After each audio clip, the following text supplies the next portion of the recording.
저는 잘못이 없습니다. 뭐라고? 사연 들어가기 전에 잠깐만요.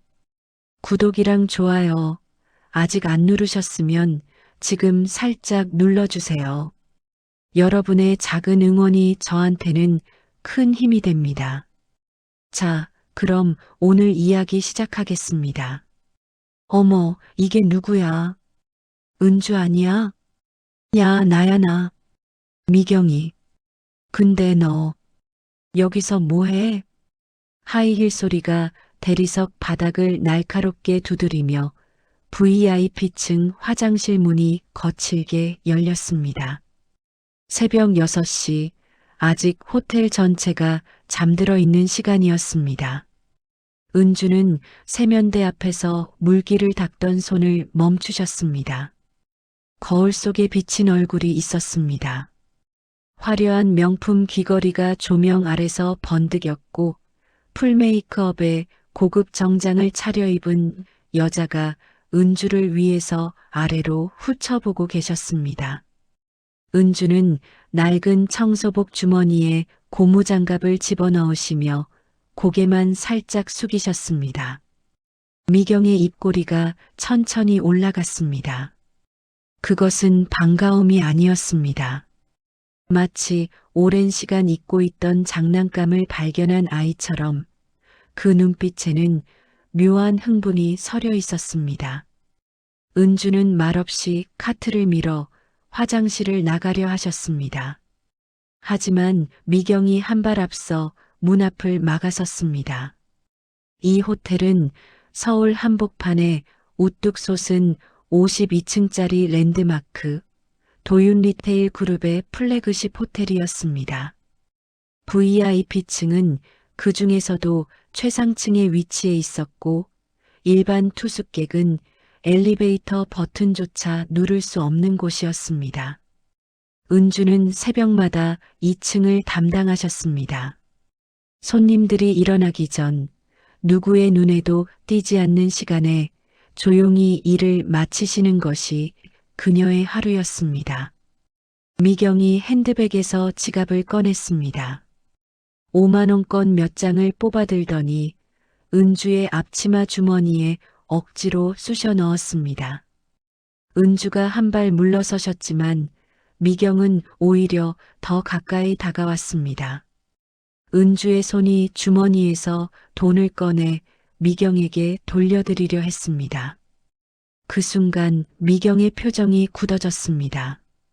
웃음기가 사라지고 날카로운 것이 그 자리를 대신했습니다. 미경은 돈을 받지 않으셨습니다. 대신 한 발 뒤로 물러서며 은주를 다시 한번 훑어보았습니다. 머리끝부터 발끝까지. 그 시선에는 이제 연민도 반가움도 없었습니다. 오직 확인만이 남아 있었습니다. 내가 널 이겼다는 확인. 은주는 그 시선을 피하지 않으셨습니다. 다만 돈을 세면대 위에 조용히 내려놓으시고 카트를 다시 밀기 시작하셨습니다. 바퀴가 대리석 위를 구르는 소리가 고요한 화장실에 울려 퍼졌습니다. 미경이 휴대폰을 꺼냈습니다. 손가락이 빠르게 화면 위를 움직였습니다. 누군가에게 메시지를 보내는 것 같았습니다. 그리고 전화를 거셨습니다. 은주는 문을 열고 복도로 나가셨습니다. 등 뒤로 미경의 목소리가 들려왔습니다. 조용하지만 또렷한 기대에 찬 목소리였습니다. 새벽 공기가 복도를 가득 채우고 있었습니다. 은주는 카트를 밀며 다음 구역으로 향하셨습니다. 어깨가 조금 더 굽어진 것 같기도 했지만 발걸음은 여전히 묵묵했습니다. 그녀가 이 호텔에서 일한 지 3년이 되어가고 있었습니다. 직원들 사이에서 그녀는 그저 현장 지원 아줌마로 불렸습니다. 이름을 아는 사람도 묻는 사람도 없었습니다. 그것이 은주에게는 오히려 편한 일이었습니다. 아무도 모르는 것, 아무에게도 보이지 않는 것, 그것이 지금의 삶을 유지하는 방법이었습니다. 하지만 오늘 그 균열이 시작되었습니다. 거울 속에 비친 두 여자의 모습은 같은 고등학교를 나온 동창이었습니다. 한 명은 명품으로 치장한 채 VIP층을 거닐고 있었고, 다른 한 명은 새벽마다 그 층의 화장실을 청소하고 있었습니다. 30년 전에는 같은 교복을 입었던 두 사람이 지금은 전혀 다른 세계에 서 있었습니다. 은주는 엘리베이터 앞에서 잠시 멈추셨습니다. 유리벽에 자신의 모습이 비쳤습니다. 낡은 청소복, 푸석해진 머리카락, 거칠어진 손. 하지만 그 눈만은 아직 꺼지지 않았습니다. 무언가를 견디고 있는 사람의 눈이었습니다. 엘리베이터가 도착했습니다. 문이 열리고 은주는 카트를 밀고 들어가셨습니다. 버튼을 누르시는 손가락이 잠깐 떨렸습니다. 하지만 그뿐이었습니다. 문이 닫히고 은주의 모습은 아래층으로 사라졌습니다. VIP층 화장실에는 세면대 위에 놓인 5만 원권 몇 장만이 남아 있었습니다. 조명 아래서 그 돈이 쓸쓸하게 빛나고 있었습니다. 오전 10시 호텔 로비는 평소와 다름없이 분주했습니다. 체크인을 기다리는 손님들, 짐을 나르는 벨보이들, 프런트에서 응대하는 직원들. 그 소란 속에서 은주는 로비 한쪽 구석에서 화분 주변을 정리하고 계셨습니다. 미경이 나타난 것은 그때였습니다. 혼자가 아니었습니다. 옆에는 양복을 빼입은 남자가 팔짱을 끼고 서 있었고, 뒤로는 서너 명의 여자들이 웅성거리며 따라오고 있었습니다. 모두 비슷한 차림새, 비슷한 표정, 어딘가 들뜬 기색이 역력했습니다. 미경의 눈이 로비를 훑다가 은주에게서 멈췄습니다. 입꼬리가 다시 그 특유의 곡선을 그렸습니다. 미경이 일행에게 무언가를 말했고 그들의 시선이 일제히 은주에게로 쏠렸습니다. 은주는 고개를 숙이신 채 화분 정리를 계속하셨습니다. 하지만 다가오는 하이힐 소리를 피할 수는 없었습니다. 미경이 은주 앞에 멈춰 섰습니다. 미경의 남편 정성호는 건설업 쪽에서 제법 이름이 알려진 사람이었습니다. 이 호텔과 거래 관계에 있는 업체의 대표이기도 했습니다. 미경은 그것을 늘 자랑스러워했고 오늘도 마찬가지였습니다. 미경이 은주의 이름표를 힐끗 보았습니다. 그리고 일행들에게 돌아서며 말했습니다. 그 목소리는 일부러 크게 낸 것이 분명했습니다. 로비의 다른 직원들도 고개를 돌렸습니다. 은주는 대답하지 않으셨습니다. 카트를 밀고 자리를 뜨려 하셨지만 미경이 카트 손잡이를 잡았습니다. 그 손에는 반지가 여러 개 끼워져 있었고 매니큐어가 완벽하게 칠해져 있었습니다. 미경은 다시 지갑을 꺼냈습니다. 이번에는 10만 원을 뽑아 은주의 앞치마 주머니에 집어넣었습니다. 은주가 손을 뻗어 돈을 빼려 하자 미경이 그 손목을 잡았습니다. 힘이 들어가 있었습니다.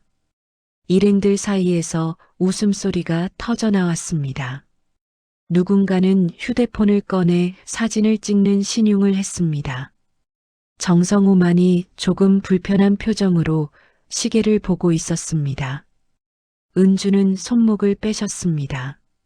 조용하지만 단호한 동작이었습니다. 그리고 주머니에서 돈을 꺼내 미경에게 돌려드렸습니다. 이번에는 세면대 위가 아니라 미경의 손에 직접 쥐어주셨습니다. 미경의 얼굴이 붉어졌습니다. 당혹감인지 분노인지 알 수 없는 빛이 스쳐 지나갔습니다. 주변 일행들의 웃음소리가 멈췄습니다. 잠깐의 정적이 흘렀습니다. 미경이 입술을 깨물었습니다. 그리고 갑자기 뒤로 비틀거리며 넘어질 듯 몸을 흔들었습니다. 정성우가 황급히 부인을 부축했습니다. 로비 직원들이 달려왔습니다. 무슨 일인지 묻는 목소리들 사이로 미경이 은주를 손가락으로 가리켰습니다. 그 손가락이 미세하게 떨리고 있었지만 그것이 연기인지 진심인지는 알 수 없었습니다. 프런트 매니저가 급히 다가왔습니다. 미경은 남편의 팔에 기댄 채 연신 고개를 저었습니다. 눈가에는 눈물까지 맺혀 있었습니다. 완벽한 피해자의 모습이었습니다. 은주는 말없이 서 계셨습니다. 해명도 변명도 하지 않으셨습니다. 다만 그 자리에 서서 상황을 지켜보고 계셨습니다. 주변의 시선들이 점점 차가워지고 있었습니다. 직원들 사이에서 수군거림이 일었습니다. 매니저가 은주에게 사무실로 가자고 말했습니다. 은주는 고개를 끄덕이셨습니다. 카트를 다른 직원에게 맡기시고 매니저를 따라 로비를 가로질러 걸어가셨습니다. 미경이 그 뒷모습을 바라보았습니다. 입꼬리가 다시 올라갔습니다. 일행 중 한 명이 미경에게 다가가 무언가를 속삭였고 미경은 고개를 끄덕였습니다. 정성우가 시계를 다시 보았습니다. 저녁 약속 시간을 확인하는 것 같았습니다. 그는 아내의 등을 가볍게 두드리며 엘리베이터 쪽으로 이끌었습니다. 로비는 다시 일상으로 돌아갔습니다. 체크인하는 손님들, 짐을 나르는 벨보이들, 프런트에서 응대하는 직원들. 아무 일도 없었다는 듯 시간이 흘러갔습니다. 하지만 은주가 걸어간 복도 끝 사무실 안에서는 다른 이야기가 시작되고 있었습니다. 사무실 문이 닫혔습니다. 박준태 본부장이 책상 앞에 앉아 있었습니다. 그의 앞에는 프린트된 민원 내용이 놓여 있었습니다. 은주는 문 앞에 서 계셨습니다. 박준태의 얼굴은 굳어 있었습니다. 이 호텔에서 VIP 고객 관리를 총괄하는 그에게 민원은 곧 실적에 대한 위협이었습니다. 특히 이번 민원은 거래처 대표의 부인이 제기한 것이었습니다. 정성우 회사와의 계약 갱신이 코앞에 다가온 시점이었습니다. 박준태가 민원 내용을 읽어 내려갔습니다. 직원이 손님을 밀었다. 물이 튀어 옷이 젖었다. 사과도 없이 자리를 떴다. 모두 은주가 겪은 일과는 전혀 다른 이야기였습니다. 하지만 종이 위에 적힌 글자는 단단했고 민원인의 이름은 더 단단했습니다. 은주는 입을 열지 않으셨습니다. 박준태가 질문을 해도 설명을 요구해도 그저 조용히 서 계셨습니다. 가끔 고개를 끄덕이시거나 짧게 대답하실 뿐이었습니다. 박준태의 인내심이 바닥나기 시작했습니다. 그는 책상을 한번 치며 자리에서 일어섰습니다. 그의 목소리가 높아졌습니다. 사무실 밖으로 그 소리가 새어나갔고 복도를 지나던 직원들이 고개를 돌렸습니다. 은주는 여전히 문 앞에 서 계셨습니다. 자세가 흐트러지지 않았습니다.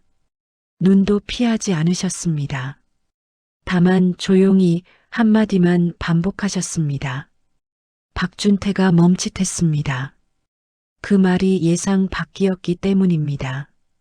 보통 이런 상황에서 직원들은 사과를 하거나 변명을 하거나 울거나 했습니다. 하지만 은주는 아무것도 하지 않으셨습니다. 오직 사실 확인만을 요청하셨습니다. 박준태는 잠시 은주를 바라보았습니다. 그리고 다시 자리에 앉았습니다. 목소리는 여전히 날카로웠지만 조금 낮아졌습니다. 그는 당장 CCTV를 확인할 생각이 없었습니다. 지금 중요한 것은 사실이 아니라 VIP의 기분이었습니다. 그때 문이 열렸습니다. 프런트 매니저가 조심스럽게 고개를 들이밀었습니다. 정성호 대표 부부가 직접 이야기를 원한다는 정갈이었습니다. 지금 바로 사무실에서. 박준태의 표정이 변했습니다. 그는 빠르게 넥타이를 고쳐 맸습니다. 그리고 은주에게 자리에 남아있으라고 지시했습니다. 잠시 후 미경과 정성호가 사무실로 들어왔습니다. 미경의 눈가는 여전히 붉었지만 그 안에서 웃음이 비치고 있었습니다. 정성호는 무표정하게 은주를 한번 훑어보았습니다. 미경이 박준태에게 다가갔습니다. 두 사람은 고개를 맞대고 무언가를 속삭였습니다. 박준태가 몇 번 고개를 끄덕였습니다. 그의 얼굴에서 곤란함이 사라지고 결심한 표정이 나타났습니다. 박준태가 은주에게 돌아섰습니다. 그리고 사과하라고 말했습니다. 지금 당장 이 자리에서. 정성호 대표 부부 앞에서. 무릎을 꿇을 필요는 없지만 진심 어린 사과가 필요하다고. 은주는 움직이지 않으셨습니다. 시선도 피하지 않으셨습니다. 그저 조용히 서서 다시 한번 같은 말씀을 하셨습니다. 사무실 안에 정적이 흘렀습니다. 미경의 표정이 굳어졌습니다. 정성호가 처음으로 입을 열었습니다. 낮고 차가운 목소리였습니다. 거래 관계를 언급하며 이 일이 어떻게 될지 모르겠다고. 박준태의 얼굴이 창백해졌습니다. 그는 은주에게 다시 사과를 권유했습니다. 이번에는 명령이 아니라 애원에 가까운 어조였습니다. 은주는 여전히 같은 자리에 서 계셨습니다. 흔들리지 않았습니다. 그 모습이 미경의 신경을 건드렸습니다. 미경이 한 발 앞으로 나섰습니다. 그리고 은주에게 직접 말했습니다. 저녁에 스카이라운지에서 동창 모임이 있으니 거기로 오라고. 서비스를 하라고. 그것이 사과 대신이 될 수 있을 거라고. 박준태가 재빨리 동의했습니다. 그는 이것이 상황을 무마할 수 있는 방법이라고 생각한 것 같았습니다. 은주는 아무 대답도 하지 않으셨습니다. 다만 고개를 한번 끄덕이셨습니다. 그것이 수락인지 단순한 반응인지는 알 수 없었습니다. 미경이 만족스러운 표정으로 사무실을 나갔습니다. 정성호가 뒤따랐습니다. 문이 닫히고 사무실에는 박준태와 은주만 남았습니다. 박준태가 한숨을 내쉬었습니다. 그리고 은주에게 저녁까지 잘 준비하라고 말했습니다. 문제없이 끝내야 한다고. 그렇지 않으면 다음이 없을 거라고. 은주는 고개를 숙이시고 사무실을 나갔습니다. 복도를 걸으시는 그녀의 뒷모습은 평소와 다르지 않았습니다. 하지만 그 손이 주먹을 쥐고 있었습니다. 손톱이 손바닥에 파고들 만큼 단단히. 저녁 7시 스카이라운지 프라이빗 룸에 불이 켜졌습니다. 서울의 야경이 통유리창 너머로 펼쳐져 있었고 테이블 위에는 고급 샴페인과 전체 요리가 세팅되어 있었습니다. 동창회를 위해 예약된 방이었습니다. 미경이 가장 먼저 도착했습니다. 그녀는 방 안을 한 바퀴 돌아보며 만족스러운 표정을 지었습니다. 뒤이어 정성호가 들어왔고 곧 동창들이 하나둘 모여들기 시작했습니다. 모두 비슷한 부류의 사람들이었습니다. 화려한 옷차림, 손가락마다 걸린 반지들, 서로를 치켜세우는 인사들. 은주가 방에 들어선 것은 동창들이 거의 다 모인 뒤였습니다. 그녀는 웨이터 복장으로 갈아입고 계셨습니다. 평소의 청소복이 아니라 서비스 담당 직원 유니폼이었습니다. 본부장이 직접 지시한 것이었습니다. 미경이 은주를 보자마자 손짓했습니다. 그리고 동창들에게 은주를 소개했습니다.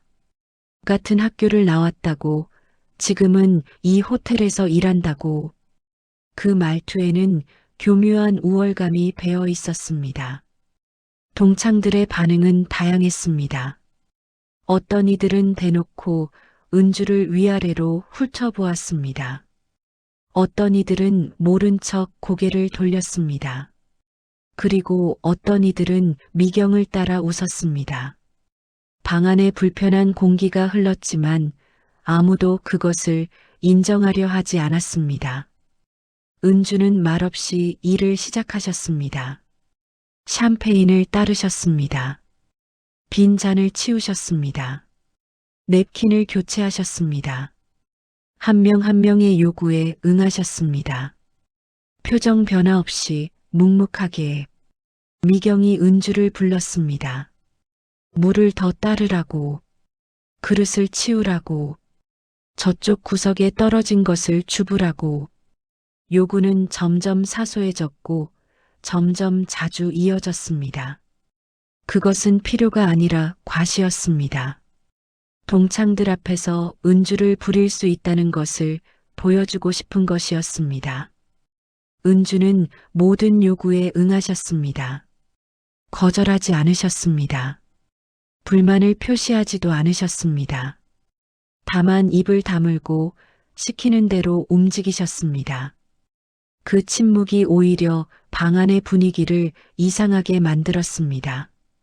동창 중 한 명이 슬쩍 은주에게 말을 걸었습니다. 학창 시절 이야기를 꺼내며 기억하느냐고 물었습니다. 은주는 짧게 고개를 끄덕이셨습니다. 하지만 그 대화는 오래가지 못했습니다. 미경이 끼어들었기 때문입니다. 그녀는 그 동창에게 샴페인을 권하며 화제를 돌렸습니다. 시간이 흐르면서 방 안의 목소리는 점점 커졌습니다. 술이 돌고 웃음소리가 높아졌습니다. 정성우는 조용히 와인을 마시며 휴대폰을 보고 있었습니다. 그는 이 자리에 별 흥미가 없는 것 같았습니다. 하지만 아내의 쇼를 막을 생각도 없어 보였습니다. 미경이 다시 은주를 불렀습니다. 이번에는 바닥에 흘린 음료를 닦으라고 했습니다. 은주가 허리를 굽히시자 누군가가 휴대폰을 꺼냈습니다. 사진을 찍는 소리가 났습니다. 웃음소리가 터졌습니다. 은주는 바닥을 닦으시면서도 고개를 들지 않으셨습니다. 손이 조금 떨리는 것 같았지만 동작을 멈추지는 않으셨습니다. 그 모습이 미경을 더 자극했습니다. 그녀는 더 큰 소리로 웃으며 다른 동창들에게 무언가를 말했습니다. 그때 웨이터 한 명이 조용히 방에 들어왔습니다. 그는 미경에게 다가가 무언가를 속삭였습니다. 옆방에 대한 이야기였습니다. 미경의 표정이 변했습니다. 흥분이 어린 표정이었습니다. 그녀는 남편에게로 가서 무언가를 말했습니다.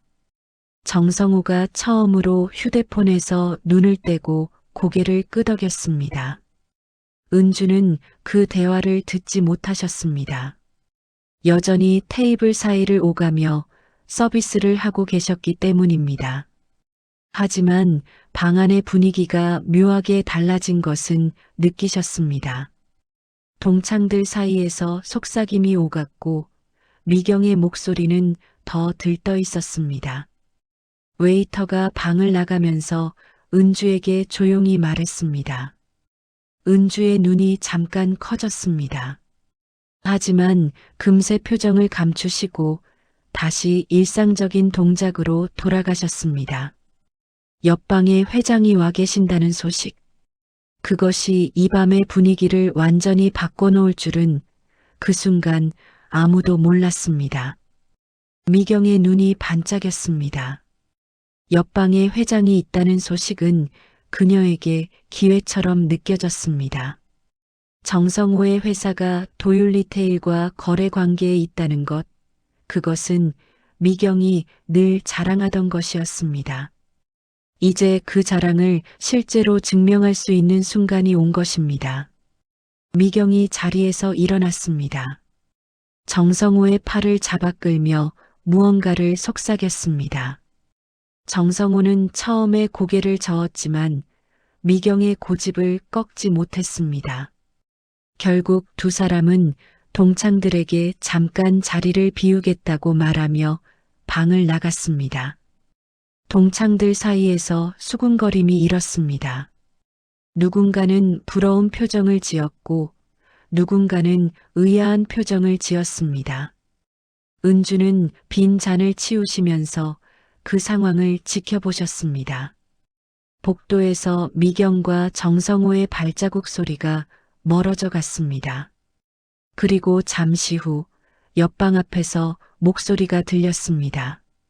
높아지는 미경의 목소리, 낮게 제지하는 남자의 목소리, 그리고 다시 높아지는 미경의 목소리. 프라이빗 룸문이 열리지 않았습니다. 비서실 직원이 정중하지만 단호하게 두 사람을 막아섰기 때문입니다. 미경은 남편이 거래처 대표라고 강조했습니다. 직접 인사드리고 싶다고, 잠깐이면 된다고. 하지만 대답은 변하지 않았습니다. 정성호의 얼굴이 붉어졌습니다. 그는 아내의 팔을 잡아 끌었습니다. 더 이상의 소란은 오히려 역효과라는 것을 알았기 때문입니다. 하지만 미경은 쉽게 물러서지 않았습니다. 목소리가 더 커졌습니다. 복도에 있던 다른 손님들이 고개를 돌렸습니다. 스카이라운지 매니저가 달려왔습니다. 상황은 점점 어색해지고 있었습니다. 결국 정성호가 반쯤 억지로 미경을 이끌고 자신들의 방으로 돌아왔습니다. 방에 들어온 미경의 표정은 일그러져 있었습니다.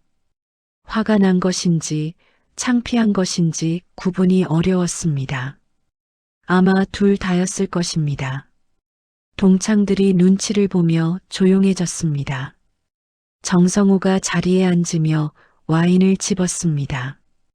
그의 손이 미세하게 떨리고 있었습니다. 그는 아무 말도 하지 않았습니다. 하지만 그 침묵이 오히려 더 많은 것을 말해주고 있었습니다. 미경은 잠시 서 있다가 시선을 돌렸습니다. 그 시선이 은주에게 닿았습니다. 은주는 구석에서 조용히 서 계셨습니다. 아무것도 모른다는 듯, 아무것도 보지 않았다는 듯 미경이 은주에게로 다가갔습니다. 발걸음이 빨랐습니다. 그녀는 은주 앞에 멈춰 서서 얼굴 가까이 다가왔습니다. 숨결이 느껴질 만큼 가까운 거리였습니다. 은주는 뒤로 물러서지 않으셨습니다.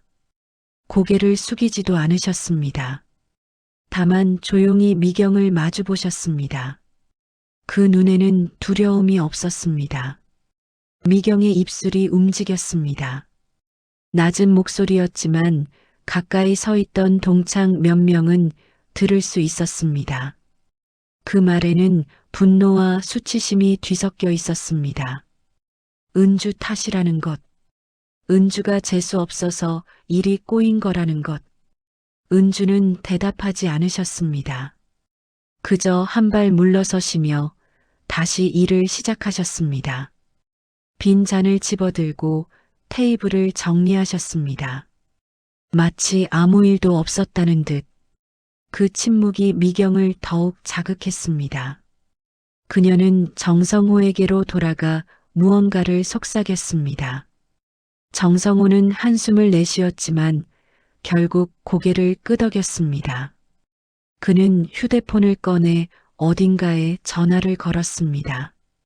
동창들 사이에서 다시 대화가 시작되었습니다. 하지만 분위기는 이전과 달랐습니다. 어딘가 불안정하고 긴장된 공기가 방 안을 채우고 있었습니다. 무언가가 곧 터질 것 같은 예감이었습니다.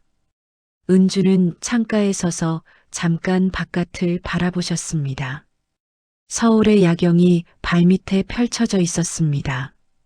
수많은 불빛들, 그 불빛 아래 수많은 사람들의 삶. 은주의 눈에 비친 그 풍경은 아름다웠지만 어딘가 멀어 보였습니다.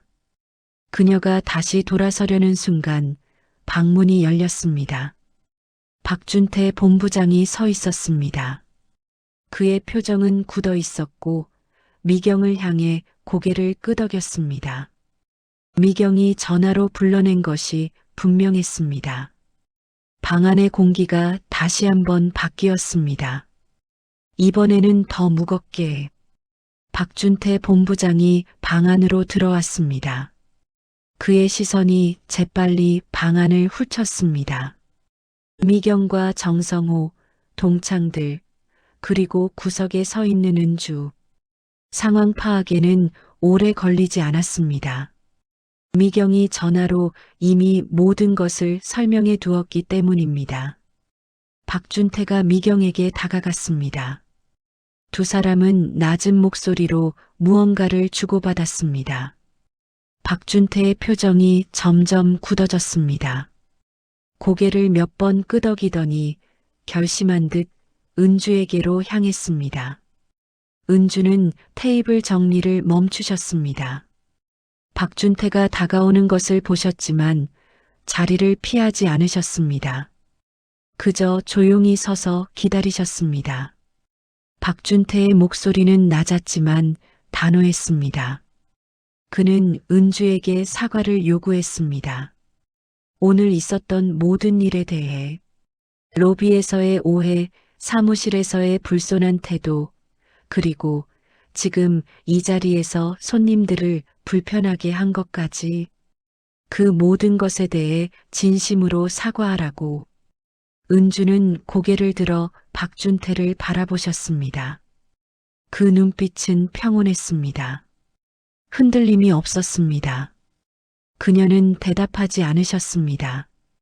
박준태의 얼굴이 붉어졌습니다. 그는 목소리를 높였습니다. VIP가 원하면 그것이 규칙이라고. 이 호텔에서 일하고 싶다면 따라야 한다고. 그렇지 않으면 내일부터 나오지 않아도 된다고. 동창들 사이에서 웅성거림이 일었습니다. 몇몇은 휴대폰을 꺼내 들었습니다. 화면이 켜졌습니다. 녹화 버튼을 누르는 손가락들이 보였습니다. 그들은 이 장면을 기록하려 하고 있었습니다. 은주가 무릎을 꿇는 장면을, 굴복하는 장면을. 미경이 한 발 앞으로 나섰습니다. 그녀의 입꼬리가 올라가 있었습니다. 승리를 확신하는 표정이었습니다. 그녀는 은주를 내려다보며 말했습니다. 지금 사과하면 여기서 끝내주겠다고. 그렇지 않으면 어떻게 될지 모른다고. 은주는 여전히 서 계셨습니다. 무릎을 꿇지 않으셨습니다. 고개를 숙이지도 않으셨습니다. 그녀의 입술이 천천히 열렸습니다. 그 한마디가 방 안에 울렸습니다. 조용하지만 또렷한 목소리였습니다. 저는 잘못이 없습니다. 정적이 흘렀습니다. 휴대폰을 들고 있던 손들이 멈췄습니다. 박준태의 얼굴이 일그러졌습니다. 미경의 입꼬리가 내려갔습니다. 박준태가 한 발 더 다가왔습니다. 그의 목소리가 더 높아졌습니다. 협박에 가까운 말들이 쏟아졌습니다. 해고, 블랙리스트, 업계 퇴출. 그가 할 수 있는 모든 위협을 늘어놓았습니다. 은주는 그 말들을 다 듣고 계셨습니다.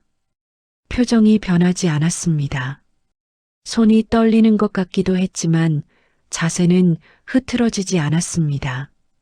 그녀는 다시 한번 같은 말을 하셨습니다. 저는 잘못이 없습니다. 미경이 참지 못하고 소리를 질렀습니다. 그녀의 목소리가 방 안을 가득 채웠습니다. 얼굴이 불그락푸르락했습니다.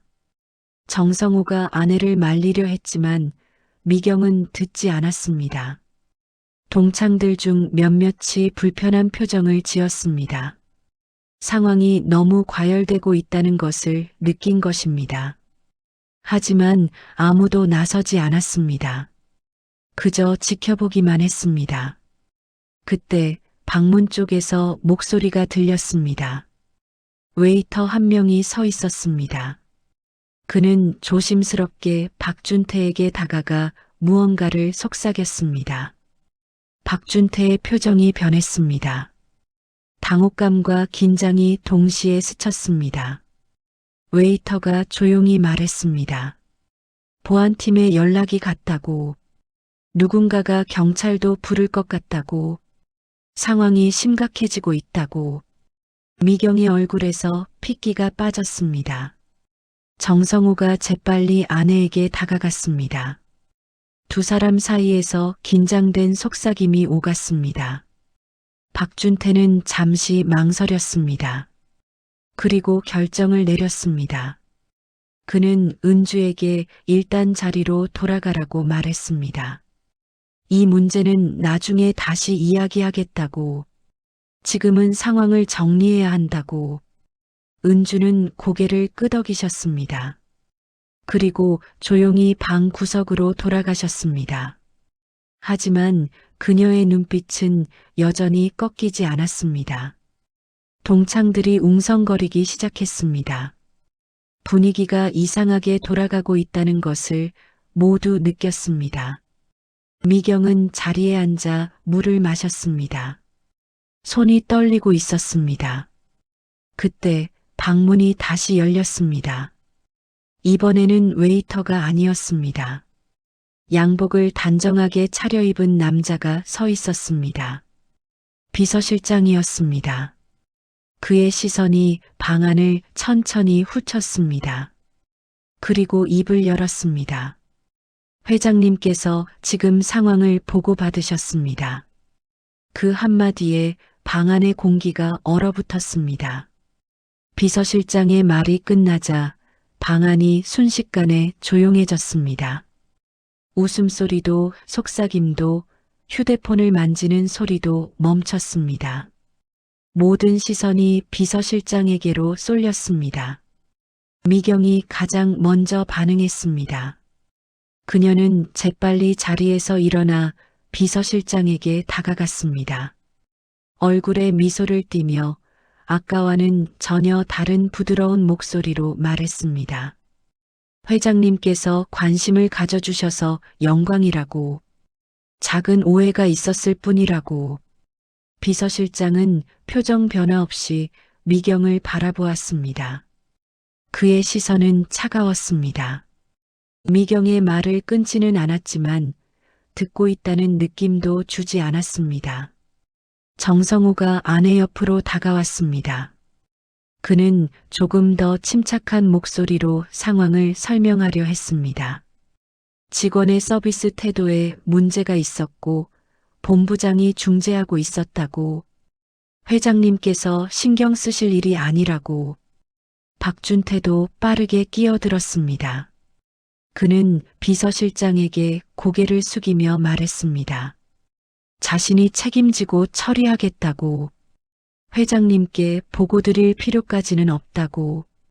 비서실장은 세 사람의 말을 다 듣고 나서 천천히 고개를 돌렸습니다. 그의 시선이 방 구석에 서 있는 은주에게 닿았습니다. 잠깐의 침묵이 흘렀습니다. 그리고 비서실장이 입을 열었습니다. 회장님께서 정확한 상황 파악을 원하신다고, CCTV 확인을 지시하셨다고. 그 순간 미경과 정성호의 얼굴이 굳어졌습니다. 박준태의 손이 미세하게 떨렸습니다. 동창들 사이에서 불안한 기색이 스쳤습니다. 은주가 조용히 입을 열었습니다. 그녀의 목소리는 낮았지만 방 안의 모든 사람이 들을 수 있었습니다. CCTV를 확인해 주시면 됩니다. 미경이 은주를 노려보았습니다. 하지만 아까와는 달랐습니다. 그 눈빛에는 분노보다 불안이 더 많이 담겨 있었습니다. 정성호가 아내의 팔을 잡았습니다. 진정하라는 신호였습니다. 박준태가 재빨리 나섰습니다. 그는 비서실장에게 말했습니다. 지금은 VIP 손님의 감정이 먼저라고. CCTV 확인은 나중에 해도 된다고. 지금 중요한 것은 상황을 원만하게 정리하는 것이라고. 비서실장은 박준태를 바라보았습니다. 그 시선에 담긴 것은 경멸에 가까웠습니다. 하지만 그는 아무 말도 하지 않았습니다. 대신 휴대폰을 꺼내 어딘가에 전화를 걸었습니다. 방 안에 긴장이 흘렀습니다. 동창들 중 몇몇은 슬쩍 자리에서 일어났습니다. 먼저 나가려는 것인지 상황을 피하려는 것인지 알 수 없었습니다. 하지만 비서실장의 존재가 그들의 발을 묶어놓고 있었습니다. 미경이 정성호에게 속삭였습니다. 그녀의 얼굴은 창백해져 있었습니다. 정성호는 고개를 저었습니다. 두 사람 사이에서 긴장된 대화가 오갔습니다. 비서실장이 통화를 마쳤습니다. 그리고 방 안의 모든 사람을 둘러보며 말했습니다. 회장님께서 연회장으로 모두 모시라고 하셨다고. 지금 바로. 박준태의 얼굴이 더욱 창백해졌습니다. 그는 비서실장에게 다가가 낮은 목소리로 무언가를 말했습니다. 하지만 비서실장은 고개를 저었습니다. 회장님의 지시라고. 예외는 없다고. 미경과 정성호가 눈빛을 교환했습니다. 그리고 미경의 표정이 변했습니다. 불안이 기대로 바뀌는 것 같았습니다. 그녀는 속으로 생각했을 것입니다. 회장님이 직접 나서는 것은 오히려 기회일 수 있다고. 남편의 거래 관계를 활용할 수 있다고. 동창들도 웅성거리기 시작했습니다. 회장을 직접 만날 수 있다는 것에 흥분하는 기색이었습니다. 아까의 불안은 어느새 기대로 바뀌어 있었습니다. 은주만이 조용히 서 계셨습니다. 비서실장이 그녀에게로 다가왔습니다. 그리고 낮은 목소리로 말했습니다. 당신도 함께 가시라고. 은주는 고개를 끄덕이셨습니다. 그리고 비서실장을 따라 걸어가셨습니다. 고개를 숙이지 않으셨습니다. 등을 굽히지도 않으셨습니다. 당당하게 앞을 보며 걸어가셨습니다. 연회장으로 향하는 복도는 길었습니다. 비서실장이 앞장서고 그 뒤로 미경 부부, 동창들, 박준태, 그리고 맨 뒤에 은주가 걸어가셨습니다. 발자국 소리가 대리석 바닥에 울렸습니다. 아무도 말이 없었습니다. 미경은 걸으면서 연신 머리카락을 매만졌습니다. 화장을 확인하고 옷매무새를 정리했습니다. 회장을 만날 준비를 하고 있는 것이었습니다. 정성호는 묵묵히 아내 옆을 걸었습니다. 그의 표정은 읽기 어려웠습니다. 동창들 사이에서 속삭임이 오갔습니다. 회장이 어떤 사람인지, 얼마나 대단한 사람인지, 호텔 창립자의 손자이자 현재 그룹 전체를 이끄는 총수, 재계 순위 상위권, 언론에도 자주 등장하는 인물. 그들의 목소리에는 흥분이 담겨 있었습니다. 박준태는 가장 불안해 보였습니다. 그는 연신 넥타이를 고쳐 매고 손으로 이마에 땀을 닦았습니다. 상황이 어떻게 흘러갈지 예측할 수 없다는 것이 그를 초조하게 만들고 있었습니다. 은주는 맨 뒤에서 조용히 걸어가셨습니다. 고개를 들고 앞을 바라보며 주변의 웅성거림에 반응하지 않으셨습니다. 그저 한 걸음 한 걸음 묵묵히 앞으로 나아가셨습니다. 연회장 앞에 도착했습니다. 큰 양문 앞에 경호원 2명이 서 있었습니다. 비서실장이 그들에게 고개를 끄덕이자 문이 천천히 열렸습니다. 연회장은 넓고 화려했습니다. 높은 천장, 거대한 샹들리에, 창 너머로 보이는 도시의 야경. 이곳은 호텔에서 가장 격식 있는 공간이었습니다. 보통 대규모 행사나 중요한 회의에만 사용되는 곳이었습니다. 일행이 안으로 들어섰습니다. 연회장 중앙에는 긴 테이블이 놓여 있었고 한쪽 끝에 의자 하나가 비어 있었습니다. 그 자리가 어디인지는 누구나 알 수 있었습니다. 미경이 주변을 둘러보았습니다. 그녀의 눈이 빛났습니다. 이 화려한 공간에서 회장을 만난다는 것, 그것은 그녀에게 자랑거리가 될 것이었습니다. 동창들에게 그리고 은주에게 정성호는 조금 더 신중했습니다. 그는 주변을 살피며 상황을 판단하려 했습니다. 하지만 그 역시 내심 기대하고 있었습니다. 회장과의 직접적인 만남은 사업에 도움이 될 수 있다고 생각했기 때문입니다. 박준태는 연회장 한쪽에 섰습니다. 그는 미경 부부 가까이에 자리를 잡았습니다. VIP 편에 서는 것이 유리하다고 판단한 것입니다. 그의 눈이 연신 입구를 향했습니다. 동창들은 삼삼오오 모여 속삭였습니다. 긴장과 흥분이 뒤섞인 표정들이었습니다. 몇몇은 휴대폰을 꺼내 연회장 내부를 촬영하려 했지만 비서실장의 시선에 재빨리 휴대폰을 내렸습니다. 은주는 입구 근처에 서 계셨습니다. 가장 끝자락, 가장 눈에 띄지 않는 곳. 하지만 그녀의 자세는 당당했습니다. 움츠러들지 않았습니다. 잠시 후 연회장 안쪽 문이 열렸습니다. 먼저 경호원들이 들어왔습니다. 그리고 비서 몇 명, 그리고 마침내 한 남자가 걸어 들어왔습니다. 팡파르가 울렸습니다.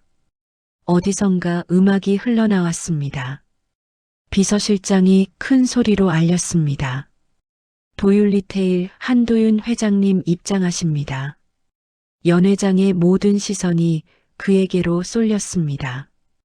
한도윤 회장, 그룹의 수장, 이 호텔의 실질적인 주인. 그는 천천히 걸어왔습니다. 위험 있는 걸음걸이, 날카로운 눈빛, 주변을 둘러보며 상황을 파악하는 듯 했습니다. 미경이 재빨리 앞으로 나서려 했습니다. 인사를 드리려는 것이었습니다. 하지만 비서실장이 손을 들어 그녀를 막았습니다.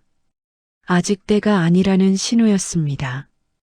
회장이 연회장 중앙에 멈춰 섰습니다. 그의 시선이 천천히 움직였습니다. 미경과 정성우를 훑고 동창들을 훑고 박준태를 훑었습니다. 그리고 마침내 그 시선이 연회장 끝에 서 있는 은주에게 닿았습니다. 잠깐의 침묵이 흘렀습니다. 회장이 발걸음을 옮겼습니다. 미경 쪽이 아니었습니다. 정성호 쪽도 아니었습니다. 박준태 쪽도 아니었습니다. 그는 은주에게로 걸어가고 있었습니다. 연회장 안의 모든 사람이 숨을 죽였습니다. 회장의 발걸음이 연회장에 울려 퍼졌습니다. 모든 사람의 시선이 그를 따라 움직였습니다. 미경의 얼굴에 당혹감이 스쳤습니다. 왜 자신들에게 오지 않는 것인지 이해할 수 없다는 표정이었습니다. 회장은 은주 앞에 멈춰 섰습니다. 그리고 그녀를 바라보았습니다. 위에서 아래로 훑어보는 시선이 아니었습니다. 마주보는 시선이었습니다. 같은 눈높이에서 은주는 고개를 숙이려 하셨습니다. 회장 앞에서 직원으로서 예를 갖추려는 것이었습니다. 하지만 회장이 손을 들어 그것을 막았습니다. 회장이 입을 열었습니다. 그의 첫 마디는 질문이었습니다. 하지만 그것은 누구도 예상하지 못한 질문이었습니다. 당신 다친 데 없습니까? 연 회장이 조용해졌습니다. 아니, 이미 조용했지만 더욱 깊은 침묵이 내려앉았습니다. 미경의 입이 벌어졌습니다. 정성호의 얼굴이 굳어졌습니다. 박준태는 무슨 일이 일어나고 있는지 이해하지 못한다는 표정이었습니다. 은주는 잠시 말을 잃으셨습니다. 그리고 천천히 대답하셨습니다. 괜찮다고. 다친 곳은 없다고. 회장이 고개를 끄덕였습니다. 그의 눈에 안도의 빛이 스쳤습니다. 그리고 그는 뒤를 돌아보았습니다. 연 회장에 모인 사람들을 둘러보았습니다. 그제야 연 회장의 공기가 완전히 바뀌었습니다. 사람들은 깨달았습니다. 은주는 문제 직원이 아니라 보호 대상이었다는 것을, 회장이 확인하고 싶었던 것은 VIP의 기분이 아니라 한 직원의 안전이었다는 것을. 박준태가 재빨리 앞으로 나섰습니다. 그는 회장에게 상황을 보고하려 했습니다. 서비스 과정에서 약간의 마찰이 있었다고, 손님이 불편을 호소해서 중재하고 있었다고, 모든 것이 통제되고 있다고. 회장은 박준태의 말을 끝까지 듣지 않았습니다. 손을 들어 그를 멈추게 했습니다. 그리고 비서실장에게로 시선을 돌렸습니다. 지금 즉시 CCTV 원본을 가져오시오. 비서실장이 고개를 숙였습니다. 그리고 재빨리 연 회장을 나갔습니다. 그의 발걸음은 빨랐습니다. 미경이 앞으로 나서려 했습니다. 무언가를 말하려는 것이었습니다. 해명이든 변명이든 아니면 친분을 내세우려는 것이든. 하지만 정성호가 아내의 팔을 잡았습니다. 강하게. 미경이 멈칫했습니다. 정성호의 표정이 달라져 있었습니다.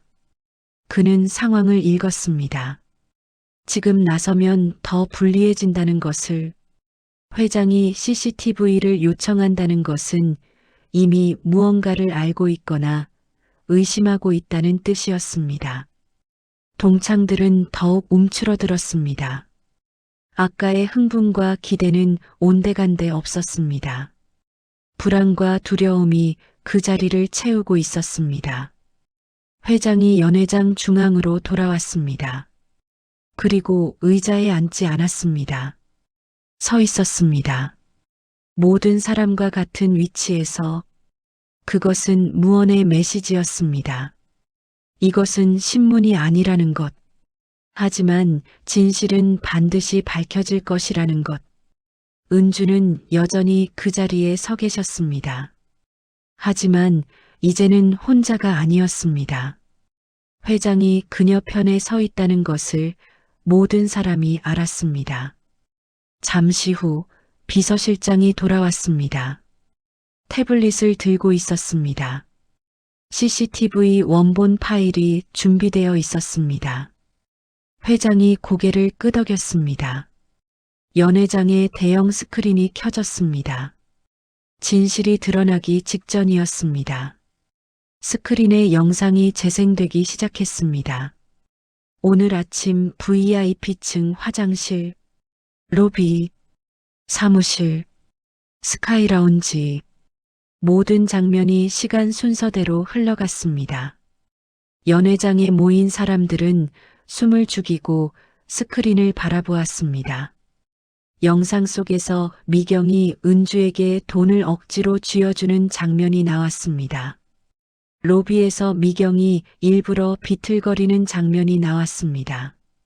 사무실에서 박준태가 사실 확인 없이 은주에게 사과를 강요하는 장면이 나왔습니다. 미경의 얼굴이 창백해졌습니다. 정성호가 눈을 감았습니다. 동창들은 서로의 얼굴을 보지 못했습니다. 스크린에는 그들이 휴대폰을 들고 은주를 촬영하려던 장면도 나오고 있었습니다. 박준태의 손이 떨리고 있었습니다. 영상 속에서 그는 CCTV 확인을 막으려 했습니다. VIP의 기분이 먼저라고 말했습니다. 그 모든 것이 기록되어 있었습니다. 영상이 끝났습니다. 스크린이 꺼졌습니다.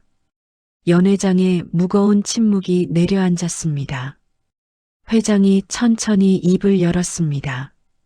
그의 목소리는 크지 않았지만 연회장 구석구석까지 또렷하게 들렸습니다. 사람을 겉모습으로 재단하는 순간 우리 회사는 이미 무너진 겁니다. 아무도 대답하지 않았습니다. 아무도 할 수 없었습니다. 회장이 박준태를 바라보았습니다. 박 본부장은 즉시 직무에서 배제됩니다. 인사위원회에 회부하겠습니다. 박준태의 무릎이 풀리는 것 같았습니다. 그는 무언가를 말하려 했지만 입에서 소리가 나오지 않았습니다. 회장의 시선이 정성호에게로 옮겨갔습니다. 정 대표 회사와의 거래는 전면 중지합니다. 재심사 후에 결정하겠습니다. 정성호가 한 발 앞으로 나섰습니다. 해명하려는 것 같았습니다. 하지만 회장의 눈빛 앞에서 그는 말을 잇지 못했습니다. 결국 고개를 숙였습니다. 미경은 서 있지도 못했습니다. 의자를 붙잡고 간신히 몸을 지탱하고 있었습니다. 동창들 중 아무도 그녀에게 다가가지 않았습니다. 회장이 미경을 향해 말했습니다. 오 여사와 함께 오신 분들은 공식 사과문을 작성해 주시기 바랍니다. 그리고 당분간 우리 호텔 출입은 제한됩니다. 미경의 입술이 파르르 떨렸습니다. 하지만 반박하지 못했습니다. CCTV에 모든 것이 찍혀 있었기 때문입니다. 연회장에 정적이 흘렀습니다. 회장이 마지막으로 은주에게로 돌아섰습니다. 그의 목소리가 부드러워졌습니다. 하지만 여전히 단호했습니다. 그는 은주에게 물었습니다. 앞으로 어떻게 하고 싶으냐고, 현장에 남고 싶으냐고. 은주는 잠시 침묵하셨습니다. 그리고 대답하셨습니다. 가능하다면 남고 싶다고. 이 일이 자신의 전부라고. 회장이 고개를 끄덕였습니다. 당신 뜻대로 하시오. 하지만 앞으로는 누구도 당신을 함부로 대하지 못하게 하겠소. 은주의 눈가가 붉어졌습니다. 하지만 눈물을 흘리지는 않으셨습니다. 대신 깊이 고개를 숙여 인사하셨습니다. 회장이 비서실장에게 지시했습니다. 정리하시오. 비서실장이 고개를 끄덕였습니다. 미경 부부와 동창들이 안내를 받아 연회장을 나갔습니다. 박준태도 경호원의 에스코트를 받으며 퇴장했습니다. 연회장에는 회장과 은주 그리고 몇몇 직원들만 남았습니다. 회장이 은주에게 다가왔습니다. 그리고 나란히 서서 창 밖을 바라보았습니다. 서울의 야경이 발밑에 펼쳐져 있었습니다. 잠시 후 두 사람은 함께 연회장을 나섰습니다. 엘리베이터 앞에서 다른 직원들과 마주쳤습니다. 회장은 망설이지 않았습니다. 같은 엘리베이터에 올랐습니다. 은주와 함께, 다른 직원들과 함께 엘리베이터 문이 닫혔습니다. 아래층으로 내려가는 동안 아무도 말이 없었습니다. 하지만 그 침묵은 불편하지 않았습니다. 같은 눈높이, 같은 공간, 같은 방향. 그것이 이 이야기의 마지막 장면이었습니다.